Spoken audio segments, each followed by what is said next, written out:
بہت پرانی بات ہے۔ ایک گمنام وادی میں نور نام کی ایک لڑکی رہتی تھی۔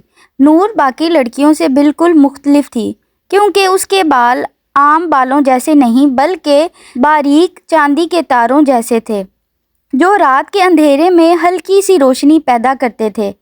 گاؤں والے اسے جادوگرنی سمجھ کر اس سے دور رہتے تھے اور کوئی بچہ اس کے ساتھ نہیں کھیلتا تھا۔ نور اکثر جنگل کے ایک پرانے اور سوکھے ہوئے درخت کے پاس جا کر بیٹھتی اور اپنی تنہائی کا دکھ بانٹتی۔ ایک دفعہ اس ملک پر ایک ایسی آفت آئی کہ وہاں کا سورج غائب ہو گیا اور ہر طرف کالی سیاہ رات چھا گئی۔ لوگ اپنے گھروں میں قید ہو گئے اور چراغوں کا تیل بھی ختم ہونے لگا۔ پورے ملک میں خوف پھیل گیا کیونکہ اندھیرے میں عجیب و غریب سائے گھومنے لگے تھے جو لوگوں کی خوشیاں چھین لیتے تھے۔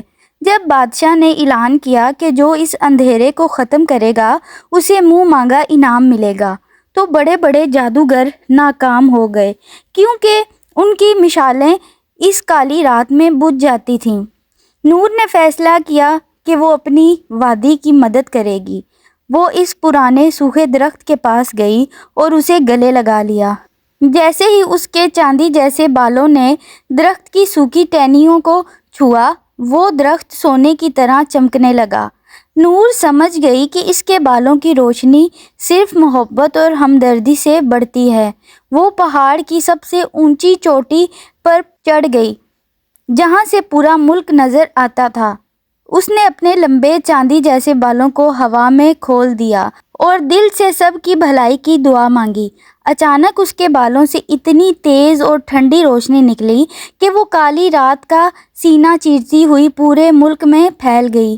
وہ سائے جو لوگوں کو ڈرا رہے تھے اس روشنی میں غائب ہو گئے۔ لوگ اپنے گھروں سے باہر نکل آئے اور حیرت سے اس پہاڑ کی طرف دیکھنے لگے جہاں نور ایک فرشتے کی طرح چمک رہی تھی۔ اس کی قربانی اور ہمدردی نے سورج کو واپس آنے کا راستہ دکھا دیا۔